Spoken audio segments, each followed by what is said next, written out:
السلام علیکم ورحمۃ اللہ وبرکاتہ۔ بسم اللہ الرحمن الرحیم۔ میرے محترم بھائیوں، بزرگوں، دوستو، آج ہمارا اصلاح معاشرہ کا دوسرا سبق ہے، جس میں قرآن پاک کی ایک آیت سے روشنی حاصل کرنا چاہتا ہوں، اور وہ آیت یہ ہے جو خدا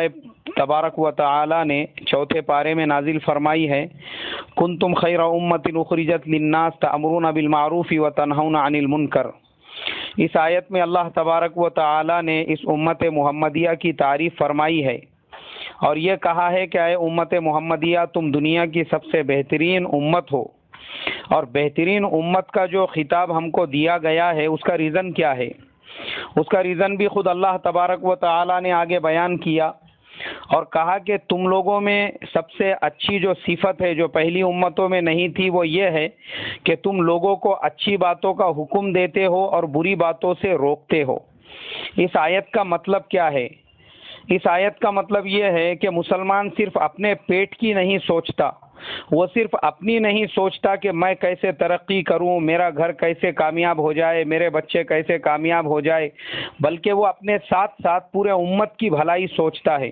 وہ یہ بھی سوچتا ہے کہ میرے ساتھ ساتھ میرے جو دوسرے مسلمان بھائی ہیں، میں ان کے دکھ درد میں بھی شریک رہوں، ان کے دکھ درد میں ان کے کاندھے سے کاندھا ملا کر کھڑا رہوں، ہر حال میں اپنے امت کی، اپنے قوم کی فکر کروں۔ جس مسلمان کے اندر یہ صفت ہوتی ہے، اللہ تبارک و تعالی نے انہی صفات کی وجہ سے مسلمانوں کی تعریف فرمائی ہے۔ اور ہمارے پیارے نبی صلی اللہ علیہ وسلم نے بھی احادیث کے ذریعے سے پھر اس آیت کی تشریح کی ہے، اور کہا ہے کہ یہ جو امت ہے، یہ پورے امت کی مثال ایسی ہے جیسے ایک عمارت ہوتی ہے کہ اس عمارت میں اینٹیں ایک دوسرے سے جڑی ہوئی ہوتی ہے، جس کی وجہ سے پوری عمارت مضبوط ہوتی ہے۔ ایسے ہی یہ امت ہے اور امت کے افراد ہے، جب یہ ایک دوسرے سے جڑے ہوئے ہوتے ہیں تو پھر ان کی وجہ سے ایک دوسرے کو طاقت ملتی ہے۔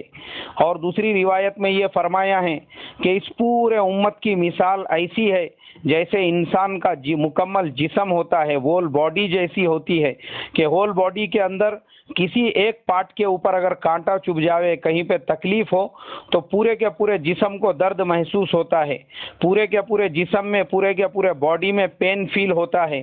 یہی مثال میرے محترم بزرگوں پورے امت کی ہے کہ ہم ایک دوسرے سے بکھرے ہوئے نہیں ہیں۔ اگر مشرق یا مغرب میں کسی ایک مسلمان کو تکلیف ہوتی ہے، درد ہوتا ہے، تو دوسرے مسلمان کو اس کا پین ضرور فیل ہونا چاہیے۔ یہی اس امت کی خاصیت ہے۔ اس لیے میرے محترم بزرگوں، اپنے دل میں جس طریقے سے ہمارے دلوں میں اپنے اولاد کا درد ہے، اپنے رشتہ داروں کا درد ہے، اپنے ماں باپ کا درد ہے، اپنے خاندان برادری والوں کا درد ہے، پوری امت کے درد کو ایسا ہی پیدا کرو۔ جب تک ہمارے دلوں میں پوری امت کا درد نہیں پیدا ہوگا، پورے امت کی ہمدردی نہیں پیدا ہوگی، اس وقت تک ہم امت کے لیے کچھ کرنے کے لیے کھڑے نہیں ہو سکتے۔ جب درد پیدا ہوگا، خود بخود ہمارے اندر ایک جوش پیدا ہوگا، ایک جذبہ پیدا ہوگا کہ میں اپنی قوم کے لیے اور اس امت کے لیے جس کے لیے ہمارے آقا جناب حضرت محمد رسول اللہ صلی اللہ علیہ وسلم نے ہر طرح کی تکلیف برداشت کی، میں بھی اس امت کے لیے کچھ کروں۔ آپ سوچو، تاریخ اور سیرت کی کتابوں میں واقعات ملتے ہیں کہ ہمارے پیارے نبی صلی اللہ علیہ وسلم نے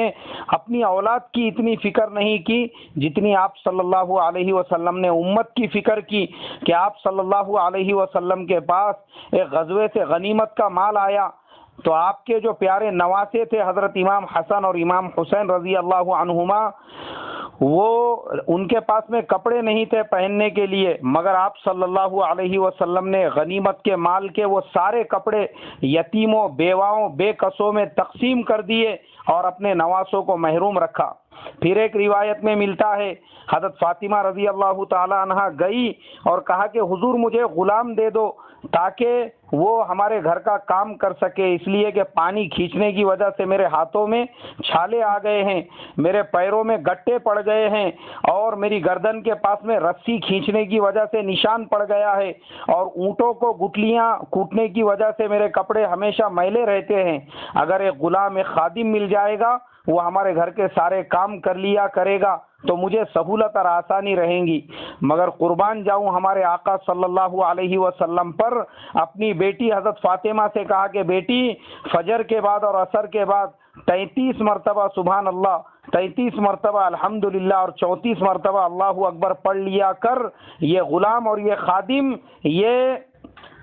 بدر کے یتیموں کا حق ہے، میں ان کا حق لے کر تجھے نہیں دے سکتا۔ اپنی بیٹی کو اللہ کا ذکر دے کے روانہ کر دیا، اور غلام باندیاں جو آئی ہوئی تھیں وہ دوسرے بدر کے یتیموں میں آپ صلی اللہ علیہ وسلم نے تقسیم کیے، اور قیامت تک آنے والی امت کو یہ آپ صلی اللہ علیہ وسلم مثال دے کر گئے کہ دیکھو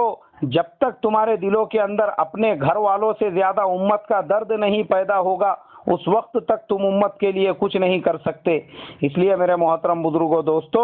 آج مسلمان اس ملک میں اور پوری دنیا میں جن حالات کا شکار ہے، یاد رکھو اگر ہم اپنی فیملی کی ہی فکر کریں گے، اپنے خاندان والوں کی ہی فکر کریں گے اور پورے امت کی فکر نہیں کریں گے، اس کے بعد میں جو حالات پیدا ہوں گے اور اس کے بعد جو طوفان آئیں گے اور اس کے بعد پتہ نہیں کیا ہوگا، اس وقت میں میرے محترم بزرگوں اگر ہم اسی طریقے سے بکھرے ہوئے رہے تو پھر ہمارے دشمن اور اسلام کے دشمن ہم کو کب کس طریقے سے مٹا کر چلے جائیں گے میں اور آپ اس کا تصور بھی نہیں کر سکتے۔ اس لیے آج ہم جن حالات میں جی رہے ہیں یہ حالات اپنی سوچ کو، اپنی سمجھ کو اور اپنی تھنکنگ کو اوپر اٹھانے کا اور براڈ مائنڈڈ ہو کر سوچنے کا اور پوری امت کے درد کو لے کر جینے کا وقت ہے۔ اللہ مجھے آپ کو صحیح سمجھ عطا فرمائے اور مجھے بھی عمل کی توفیق عطا فرمائے۔ السلام علیکم ورحمۃ اللہ وبرکاتہ۔